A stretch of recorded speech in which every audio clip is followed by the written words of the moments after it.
पहले सुने पूजा विधि। मनाता है कि बुधवार का व्रत करने से सारे काम विघ्ना पूरा कर देते हैं। इस व्रत के पुण्य प्रभाव से घर परिवार में सुख समृद्धि आती है, साथ ही बुद्धि तेज होती है। कहते हैं जो व्याकृत लगातार 7 बुधवार व्रत कर भगवान गणेश की विधि विधान से पूजा करता है, उसके घर में अन्न के भंडार और धन की कोई कमी नहीं रहती है। वैदिक ज्योतिषी के अनुसार इस दिन व्रत रखने से कुंडली में बुध ग्रह भी मौजूद होता है। व्रत वाले दिन व्याकृत को प्रातः काल में उठना चाहिए। बुधवार व्रत कथा सुनने के दौरान बीच में आसन नहीं छोड़ना चाहिए। इस व्रत में पूरा दिन फलाहार करें। शाम के वक्त पूजा के बाद एक वक्त का भोजन करें। बुधवार व्रत में मूंग दाल का हलवा, दही या फिर हरी वस्तु से बने भोजन का ही सेवन करना चाहिए। इस दिन हरे रंग के वस्तु, फूल और सब्जियों का जरूरतमंदों को दान भी करें। ऐसी मनाता है बुधवार के दिन इस मंत्र का जप करने से व्याकृत की सारी मनोकामना पूरी हो जाती है। इस मंत्र का जप 108 बार करें। राधे राधे भक्तजनों, आज आप सुनेंगे एक किसान और एक मूषक की कहानी। खूब सुंदर। एक गांव में एक किसान रहा करता था। वो बहुत गरीब था।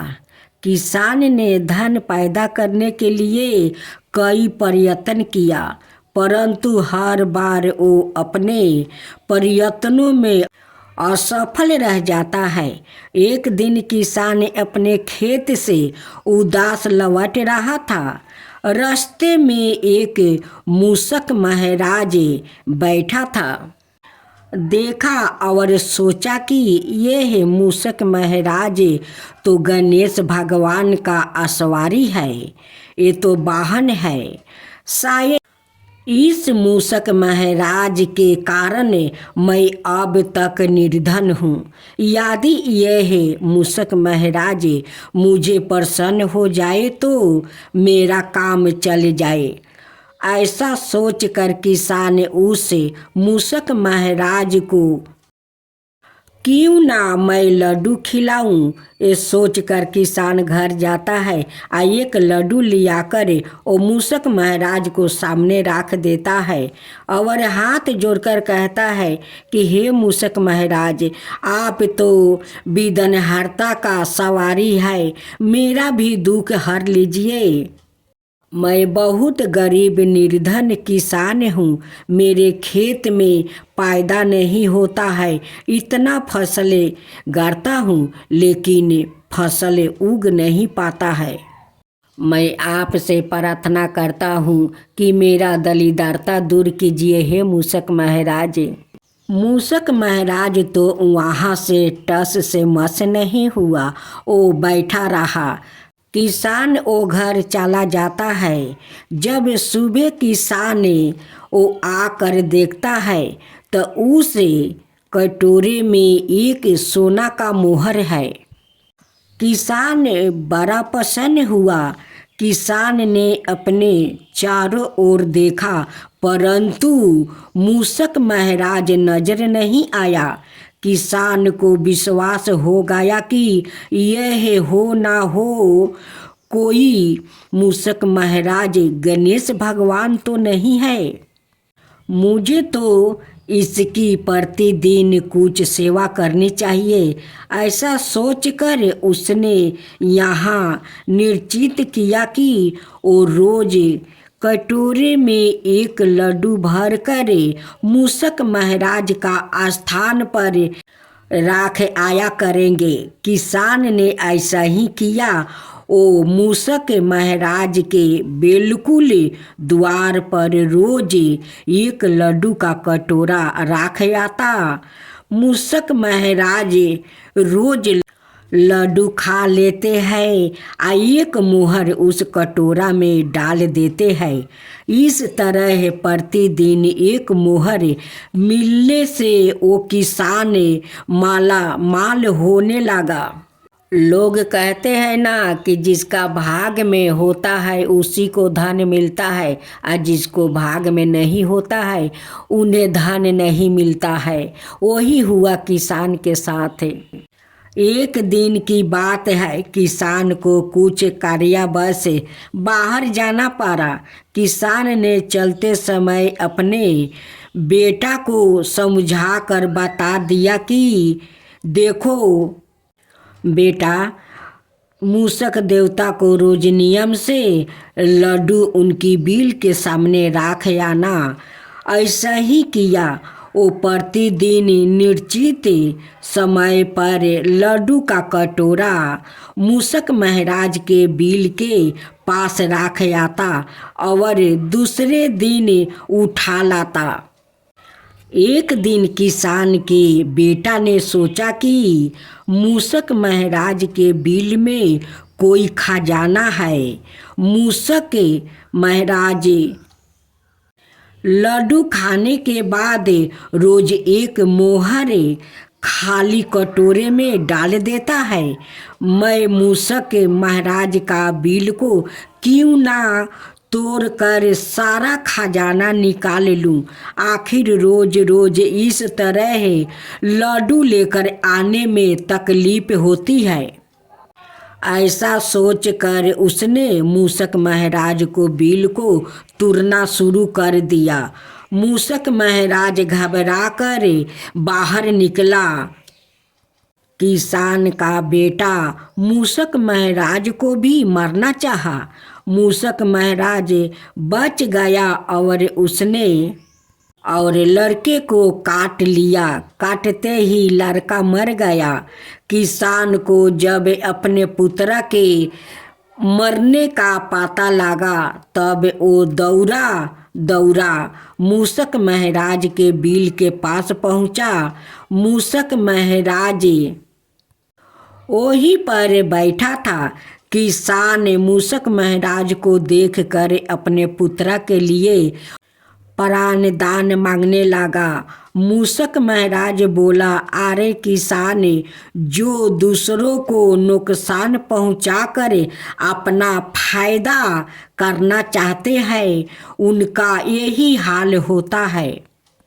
निस्वार्थ भाव से जो सेवा गणेश भगवान और मूसक महाराज को सादा करता है उसको सादा इच्छा फल मिलता है। किसान रोता हुआ अपने घर लौट आया। किसान बाजार जाता है। एक मिट्टी का गणेश और मिट्टी का मूसक महाराज खरीद कर घर में लाता है और उन्हें श्रद्धा भक्ति से वो पूजा करता है। गणेश भगवान किसान को सपने में दर्शन देते हैं और कहते हैं कि हे किसान, तुम तो मेरा श्रद्धा भक्ति से मेरे मूसक महाराज को रोज लड्डू खिलाया करता था, बड़े श्रद्धा भक्ति से। उसलिए तो मैं प्रसन्न होकर अपना मूसक महाराज को एक सोना का मोहर देता था और लड्डू खाकर उस कटोरा में वो मोहर डाल देता था। लेकिन तुम्हारा लड़का का तो लोभ हो गया कि उस बिल में लगता है धन है, उसलिए वो बिल को भी तोड़ दिया और मेरे मूसक महाराज वाहन को वो मारना चाहा। उसी कारण मेरे मूसक महाराज तुम्हारा बेटा को काट लिया। तुम्हारा बेटा मारा हुआ नहीं है, वो मूर्छित पड़ा है। जब किसान को आँख खुला तो वो कहने लगा कि ये तो सपना है। सपने में गणेश भगवान आए थे और मुझे ऐसे ऐसे बात कह गए। मैं जाकर देखूँ तो कि मेरा बेटा मूर्छित पड़ा है और ना जीवित है। जब किसान जाकर देखता है कि उनकी बेटा उसी बिल के पास बैठा हुआ है। किसान देखकर बहुत प्रसन्न हो गया और बार बार गणेश भगवान और मूषक महाराज को वो धन्यवाद देने लगा और कहने लगा कि हे गणेश भगवान, मैं रोज आपका घर में पूजा करूँगा, रोज मूषक महाराज को लड्डू को भोग लगाऊंगा, आपका मोदक और लड्डू का भोग लगाऊंगा और श्रद्धा भक्ति से आपका पूजा करूंगा, हे गणेश भगवान। तब से किसान गणेश भगवान को घर में अपना पूजा करने लगा, मूषक महाराज को भी करने लगा। अब तो किसान का खेत में बहुत सारा अन्न आबादी होने लगा, घर में धान भरने लगा। अब तो किसान गरीब से अमीर बन गया। तो हे गणेश भगवान, जैसे आप उसे किसान पर कृपा किया वैसा ही सबका ऊपर करना, जो आपका कथा कहे, जो सुने, जो हुंकार भरे, उन सबका ऊपर कृपा करना। हे गणेश भगवान, सबका ऊपर कृपा करना। हे मूषक महाराज, सबका ऊपर कृपा करना। अब सुने गणेश जी की कथा। प्राचीन समय में सुमेरु पर्वत पर सौभारी ऋषि का अत्यंत मनोरम आश्रम था। उनकी अत्यंत रूपवती और पतिव्रता पत्नी का नाम मनोमयी था। एक दिन ऋषि लकड़ी लेने के लिए वन में गया और मनोमयी गिरहे कार्य में लग गई। उसी समय एक दुष्ट कवच नाम का गंधर्व वहाँ आया और उसने अनुपम लवण्यावती मनोमयी को देखा तो व्याकुल हो गया। कौंच ने ऋषि पत्नी का हाथ पकड़ लिया। रोती और कांपती हुई ऋषि पत्नी उसे दया की भीख मांगने लगी। उसी समय सौभारी ऋषि आ गया।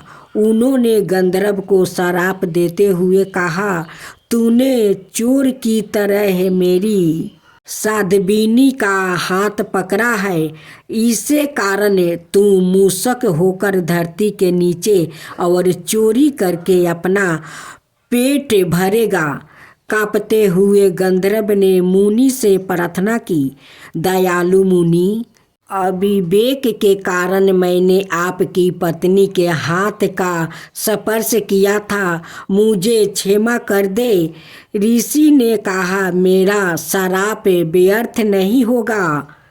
तथापि द्वार पर में महर्षि पराशर के यहाँ गणपति देव गजमुख पुत्रा रूप में प्रकट होंगे। हर योग में गणेश जी ने अलग अलग अवतार लिया। तब तू उनका मूस नाम का वाहन बन जाएगा, जिसे देवगण भी तुम्हारा सम्मान करने लगे। सारे विश्वा तब तुझे श्री मूषक जी कहकर वंदना करेंगे। गणेश को जन्म ना देते हुए माता पार्वती ने उनके शरीर की रचना की। उस समय उनका मुख समान था। माता पार्वती के स्नान सागर में गणेश की रचना के बाद माता ने उनको घर की पहरादारी करने का आदेश दिया। माता ने कहा कि जब तक वो स्नान कर रही है तब तक के लिए गणेश किसी को भी घर में प्रवेश ना करने दे। तभी द्वार पर भगवान शंकर आया और बोले, पुत्रा, यह मेरा घर है, मुझे प्रवेश करने दो। गणेश के रोकने पर प्रभु ने गणेश का सर धड़ से अलग कर दिया। गणेश को भूमि में निर्जीव पारा देखा माता पार्वती व्याकुल हो उठी। तब शिव को उनकी त्रुटि का बोध हुआ और उन्होंने गणेश के धड़ पर गाजा का सर लगा दिया। उनको प्रथम पूज्या का वरदान मिला, इसलिए सर्वप्रथम गणेश की पूजा होती है। शास्त्रों के अनुसार गणेश जी का विवाह भी हुआ था। उनकी 2 पत्नियां हैं जिनका नाम रिद्धि और सिद्धि है और इनसे गणेश जी को 2 पुत्र और 1 पुत्री है जिनका नाम शुभ और लभ नाम बताया जाता है। यही कारण है कि शुभ और लभ यह दोनों शब्दों आपको अक्सर उनकी मूर्ति के साथ दिखाई देते हैं और यह भी सभी जन्म और मृत्यु के में आते हैं। गणेश जी की पूजा करने से केवल सिद्धियां प्राप्ति होती है, लेकिन इनकी भक्ति से पूर्ण मोक्ष संभव नहीं है। गणेश जी के इन 2 पुत्रा के अलावा 1 पुत्री भी है, संतोषी माता नाम से विख्यात है। राधे भक्तजनों, आज आप सुनेंगे विनायक गणेश जी की व्रत कथा। गणेश जी विघ्न विनायक और शीघ्र प्रसन्न होने वाले देवता है। अगर कोई सच्चे मन से गणेश जी की वंदना करता है तो गौरी नंदन तुरंत प्रसन्न होकर उसे आशीर्वाद प्रदान करते हैं। वैसे भी गणेश जी जिस स्थान पर निवास करते हैं उनकी दोनों पत्नियां रिद्धि और सिद्धि भी उनके साथ रहती है।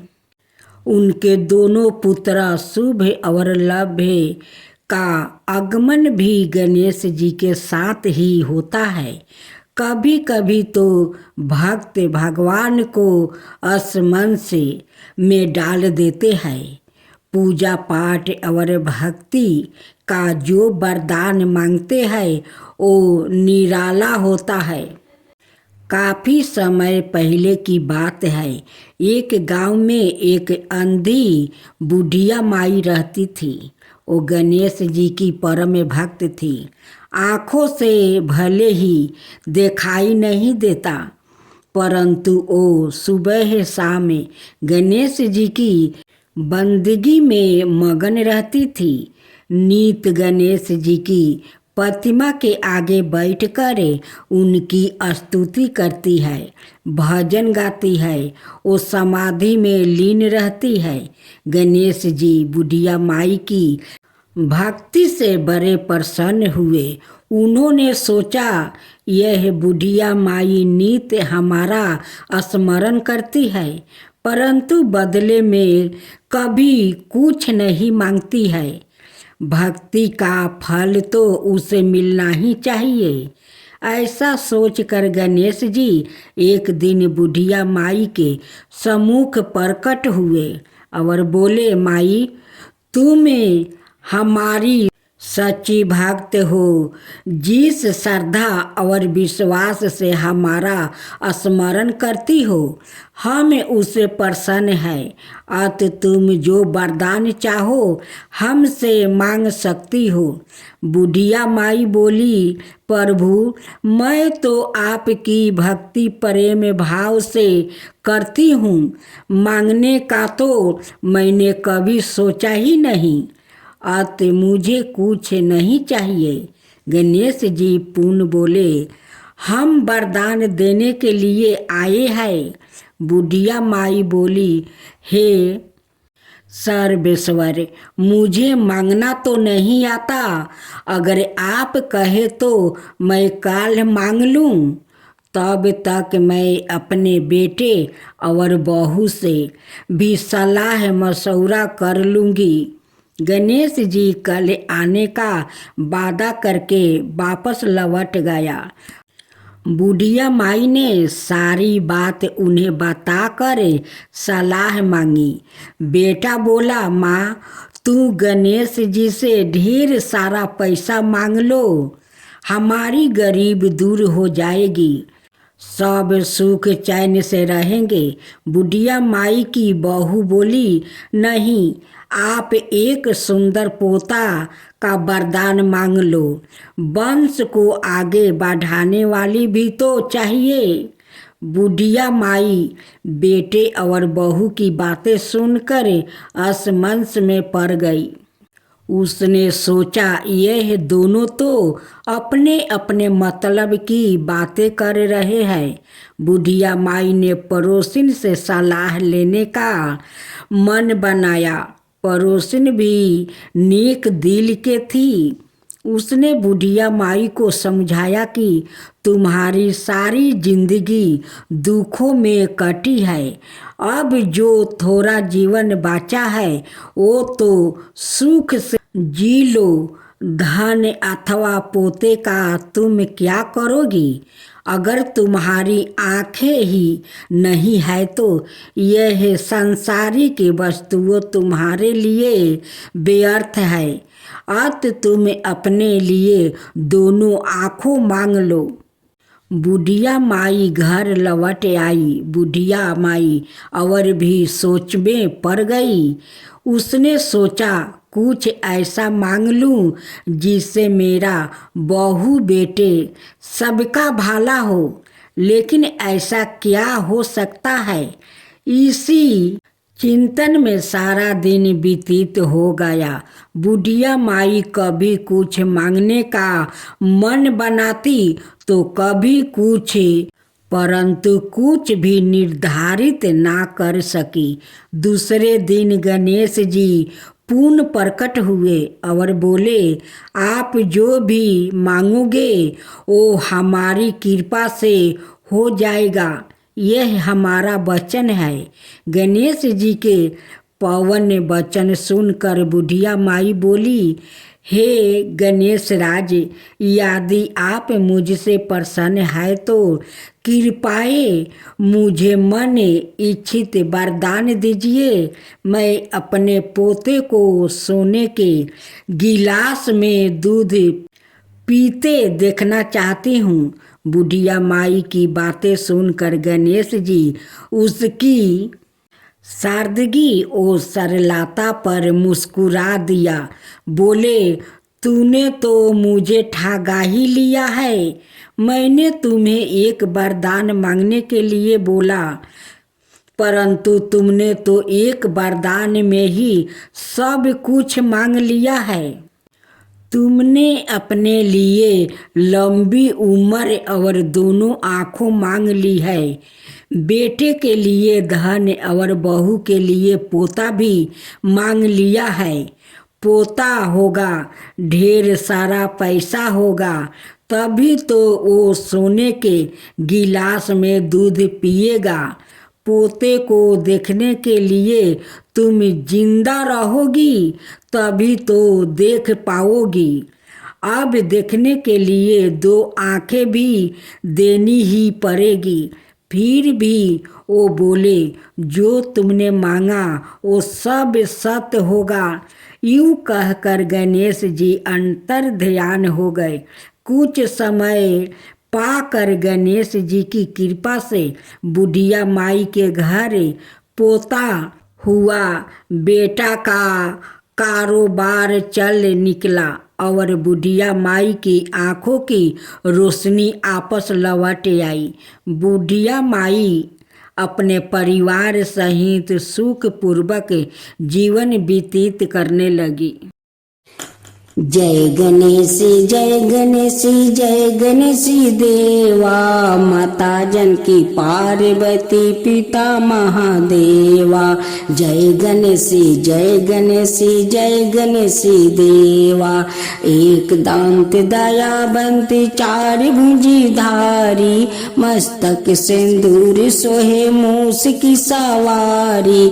जय गणेश जय गणेश जय गणेश देवा, माता जानकी पार्वती पिता महादेवा। अंधन को आँख देते, कोढ़ियन को काया, बाजिन को पुत्र देते, निर्धन को माया। जय गणेश जय गणेश जय गणेश देवा, माता जानकी पार्वती पिता महादेवा। हार चढ़े फूल चढ़े और चढ़े मेवा, लड्डुअन का भोग लगे संत करे सेवा। जय गणेश गणेश देवा। दीनन की लाज रखो सुबह सुति बारी, कमना का पूरा करो जग बलिहारी। जय गणेश देवा। सूर्य सायं शरण आए सफल की जो सेवा। जय गणेश देवा। माता जानकी पार्वती पिता महादेवा। जय गणेश देवा। माता जानकी पार्वती पिता महादेवा।